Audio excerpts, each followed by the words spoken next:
ഇന്ന് ഞാനൊരു cake recipe ആയിട്ടാണ് വന്നിട്ടുള്ളത്. ചോക്ലേറ്റ് ഒക്കെ ഇഷ്ടമുള്ളവർക്ക് ഇഷ്ടപ്പെടുന്ന നല്ലൊരു ചോക്ലേറ്റ് ട്രഫിൾ കേക്കിൻ്റെ റെസിപ്പിയാണ് ഇന്നത്തെ വീഡിയോയിൽ ഞാൻ ഷെയർ ചെയ്യുന്നത്. അപ്പോൾ നമുക്ക് വീഡിയോയിലേക്ക് പോകാം.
മുട്ട പൊട്ടിച്ചൊഴിച്ചിട്ടുണ്ട്.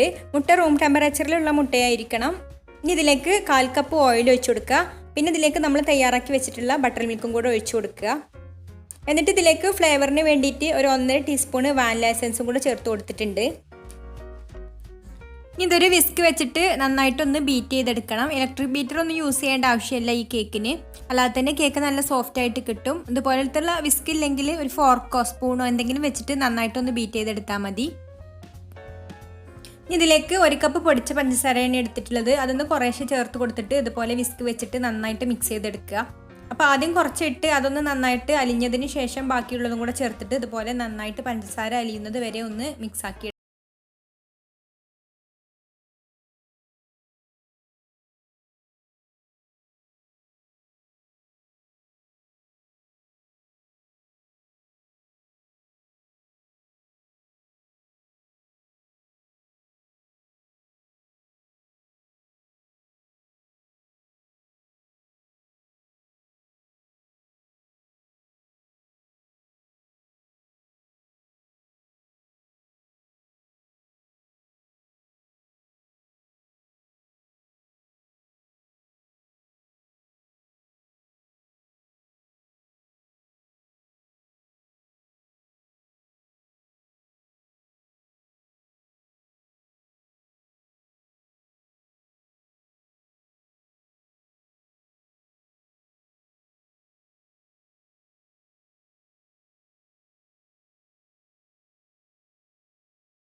ഇനി ഇതിലേക്ക് ഒരു ഇൻഗ്രീഡിയൻറ്റും കൂടി ചേർത്ത് കൊടുക്കാനുണ്ട്. അപ്പോൾ നല്ല ചൂടുള്ള കോഫിയാണ് ഞാൻ ഇതിലേക്ക് ചേർത്ത് കൊടുക്കുന്നത്. അപ്പോൾ കേക്ക് നല്ല സോഫ്റ്റ് ആയിട്ട് വരും. ഒരു 1/2 കപ്പ് ചൂടുള്ള കോഫി എടുത്തിട്ടുണ്ട്. നല്ല ചൂടുള്ള കോഫിയാണ്. ഇത് ഇതിലേക്ക് ഒഴിച്ച് കൊടുത്തിട്ട് പെട്ടെന്ന് തന്നെ മിക്സ് ചെയ്തെടുക്കണം. അപ്പോൾ ഞാനിവിടെ പെട്ടെന്ന് മിക്സാക്കി കിട്ടാൻ വേണ്ടിയിട്ട് എളുപ്പത്തിന് വേണ്ടിയിട്ട് ഞാൻ ഇലക്ട്രിക് ബീറ്റർ യൂസ് ചെയ്തിട്ടാണ് മിക്സ് ചെയ്തെടുക്കുന്നത്. ലോ സ്പീഡിലിട്ടിട്ട് ഒന്ന് അങ്ങ് ബീറ്റ് ചെയ്തെടുത്താൽ മതി, അല്ലെങ്കിൽ ഹാൻഡ് വിസ്ക് വെച്ചിട്ട് ജസ്റ്റ് ഒന്ന് നന്നായിട്ടൊന്ന് മിക്സാക്കി എടുത്താലും മതി.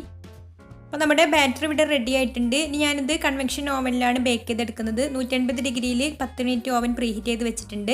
ഇനി ഓവനില്ലാതെ ഇഡ്ഡലി പാത്രത്തിലോ കുക്കറിലൊക്കെ വേണമെങ്കിൽ ബേക്ക് ചെയ്തെടുക്കാം. അപ്പോൾ അതിൻ്റെയൊക്കെ വീഡിയോ ഞാൻ മുന്നേ ഇട്ടിട്ടുണ്ട്. 8 ഇഞ്ചിൻ്റെ കേക്ക് ടിന്നാണ് ഞാൻ എടുത്തിട്ടുള്ളത്. കേക്ക് ടിന്നിൻ്റെ അടിയിൽ ഞാനൊരു ബട്ടർ പേപ്പർ വെച്ച് കൊടുത്തിട്ടുണ്ട്. സൈഡിലൊക്കെ കുറച്ച് മൈദ ഒന്ന് കേക്കിൻ്റെ പൗഡറിനെ ഒന്ന് ഡസ്റ്റ് ചെയ്ത് കൊടുത്തതാണ്. ഇതൊന്ന് ടാപ്പ് ചെയ്ത് കൊടുത്തിട്ട് ചൂടായിട്ടിരിക്കുന്ന ഓവനിൽ വെച്ചിട്ട് ഒരു 40-45 മിനിറ്റ് ബേക്ക് ചെയ്തെടുക്കാം. പിന്നെ ഇത് ഓവനിലേക്ക് വെക്കാം. അപ്പോൾ കേക്ക് ഇവിടെ നന്നായിട്ട് ബേക്കായി വന്നിട്ടുണ്ട്. ഇപ്പോൾ ഇത് നന്നായിട്ട് ചൂടാറിയിട്ട് വന്നിട്ടുണ്ട് കേട്ടോ. ചൂടാറിയതിന് ശേഷമാണ് ഞാനിപ്പോൾ ഇത് കേക്ക് നിന്ന് പുറത്ത് എടുക്കുന്നത്. സൈഡൊക്കെ ഒന്ന് ഇതുപോലെ വെടിച്ച് കൊടുത്തതിന് ശേഷം ഇതൊന്നൊരു വയർ റാക്കിലേക്ക് കമഴ്ത്തി കൊടുക്കുക.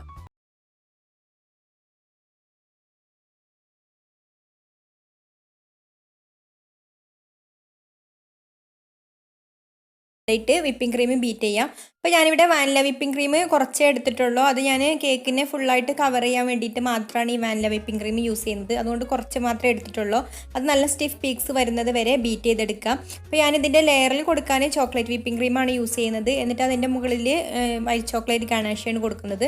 സാധാരണ ഈ ചോക്ലേറ്റ് റഫിൾ കേക്കിലൊക്കെ വാനില വിപ്പിംഗ് ക്രീം തന്നെ ലെയറിൽ കൊടുത്തിട്ട് ഡാർക്ക് ചോക്ലേറ്റ് ഗണാഷ കൊടുക്കും ലെയറിലൊക്കെ. അപ്പോൾ ഞാൻ കുറച്ചും കൂടെ ഒരു ഡിഫറെൻ്റ് ആയിട്ട് ചെയ്യാമെന്ന് വിചാരിച്ചിട്ടാണ് ഇങ്ങനെ ചെയ്യുന്നത്. ഇനി ഞാനിവിടെ അരക്കപ്പ് ചോക്ലേറ്റ് വിപ്പിംഗ് ക്രീം എടുത്തിട്ടുണ്ട്. അതും കൂടെ ഒന്ന് ബീറ്റ് ചെയ്തെടുക്കുക. അരക്കപ്പ് മാത്രമേ ഞാനിവിടെ എടുത്തിട്ടുള്ളൂ, ലെയറിൽ മാത്രം കൊടുക്കാൻ വേണ്ടിയിട്ടാണ്. അപ്പോൾ അതിൻ്റെ മുകളിൽ ഞാൻ വൈറ്റ് ചോക്ലേറ്റ് ഗണാഷയാണ് കൊടുക്കുന്നത്. അപ്പോൾ അത് രണ്ടും കൂടെ ചേരുമ്പോൾ നല്ലൊരു ടേസ്റ്റ് ആവും. ഈ ക്രീം ഞാൻ വാങ്ങിച്ചിട്ടുള്ള ക്രീമാണ്, റിച്ച് ഗോൾഡിൻ്റെ വിപ്പിംഗ് ക്രീമാണ്. ഇത് വെച്ചിട്ട് ഞാൻ ഫുള്ളായിട്ട് ഒരു ക്രീമിൻ്റെ കേക്ക്, ചോക്ലേറ്റ് ക്രീം വെച്ചിട്ടൊരു കേക്ക് ചെയ്തിട്ടുണ്ട്. അപ്പോൾ അതിൻ്റെ ലിങ്ക് ഞാൻ ഡിസ്ക്രിപ്ഷൻ ബോക്സിൽ കൊടുക്കുന്നുണ്ട്. കാണാത്തവരുണ്ടെങ്കിൽ ഒന്ന് കാണുക. അപ്പോൾ ഈ ക്രീം നല്ല സ്റ്റിഫ് പീക്സ് വരുന്നത് വരെ ബീറ്റ് ചെയ്തെടുക്കുക. അപ്പോൾ ഈ ക്രീം വാങ്ങിക്കണം എന്നില്ല, നിങ്ങൾ ചോക്ലേറ്റ് ഗണാഷ തയ്യാറാക്കിയിട്ട് ഫ്രിഡ്ജിൽ വെച്ചിട്ട് ഇതുപോലെ ബീറ്റ് ചെയ്തെടുക്കുകയാണെങ്കിലും ഇതുപോലെ തന്നെ നല്ല സ്റ്റിഫായിട്ടുള്ള ക്രീം കിട്ടും. അപ്പോൾ ഇത് നല്ല സ്റ്റിഫ് പീക്സ് വരുന്നത് വരെ ബീറ്റ് ചെയ്തെടുക്കാം. അപ്പോൾ ക്രീം ഇവിടെ നല്ല സ്റ്റിഫായി വന്നിട്ടുണ്ട്. ഇനി നമുക്ക് കേക്ക് ഫ്രോസ്റ്റിംഗ് ചെയ്യാം. ഇനി കേക്കിൻ്റെ പൊങ്ങി നിൽക്കുന്ന ഈ ഭാഗം ഒന്ന് കട്ട് ചെയ്ത് മാറ്റാം. എന്നിട്ട് കേക്കിനെ 3ആയിട്ടാണ് ഞാനിവിടെ ലെയർ ചെയ്യുന്നത്. 2ആയിട്ട് ലെയർ ചെയ്യണമെന്നുണ്ടെങ്കിൽ അങ്ങനെയോ ആവാം. ഇപ്പോൾ ഇവിടെ ചോക്ലേറ്റ് വിപ്പിംഗ് ക്രീമാണ് ലെയറിൽ കൊടുക്കുന്നത്. അപ്പോൾ 2ആയിട്ട് ലെയർ ചെയ്തിട്ട് 2 ലെയറിലും ചോക്ലേറ്റ് വിപ്പിംഗ് ക്രീം കൊടുത്തിട്ട് പിന്നെ അതിൻ്റെ മുകളിൽ വൈറ്റ് ചോക്ലേറ്റ് ഗണാഷാണ് കൊടുക്കുന്നത്. അപ്പോൾ അത് എല്ലാം കൂടെ ചേരുമ്പോൾ നല്ലൊരു ടേസ്റ്റാണ്.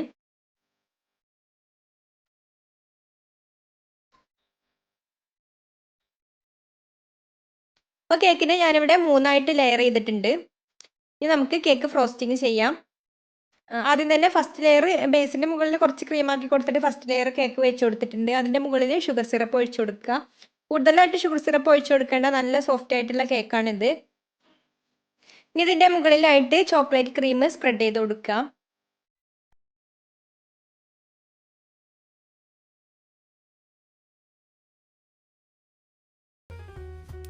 ഇനി വൈറ്റ് ചോക്ലേറ്റ് ഗണാഷ ഒഴിച്ചു കൊടുക്കാം. അപ്പോൾ ചോക്ലേറ്റ് ഗണാഷൊക്കെ തയ്യാറാക്കുന്നതിൻ്റെ വീഡിയോ ഞാനിതിൽ കാണിച്ചിട്ടില്ല. അതിൻ്റെ വീഡിയോ ഒക്കെ ഞാൻ പിന്നെ വാൻചോ കേക്കിൻ്റെ റെസിപ്പീസിലൊക്കെ കാണിച്ചിട്ടുണ്ട്. അപ്പോൾ അതിൻ്റെയൊക്കെ ലിങ്ക് ഞാൻ ഡിസ്ക്രിപ്ഷൻ ബോക്സിൽ കൊടുക്കുന്നുണ്ട്. ഗണാഷ ഒന്ന് സ്പ്രെഡ് ചെയ്ത് കൊടുത്തതിന് ശേഷം അടുത്ത ലെയർ കേക്ക് വെച്ച് കൊടുത്തിട്ട് സെയിം പ്രോസസ്സ് തന്നെ ചെയ്യാം.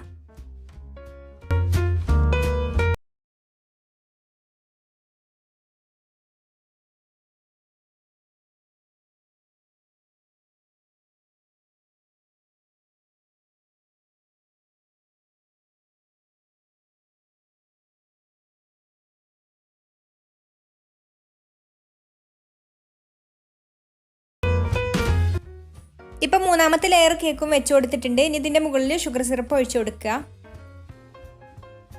എന്നിട്ട് വാനില വിപ്പിഡ് ക്രീം വെച്ചിട്ട് കേക്കിനെ ഫുള്ളായിട്ടൊന്ന് കവർ ചെയ്തെടുക്കണം.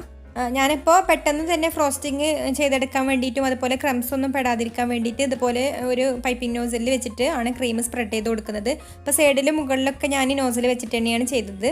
എന്നിട്ട് ഇതുപോലെ ഒരു പാലറ്റ് നൈഫ് വെച്ചിട്ട് ഒന്ന് സ്മൂത്താക്കി കൊടുത്താൽ മതി.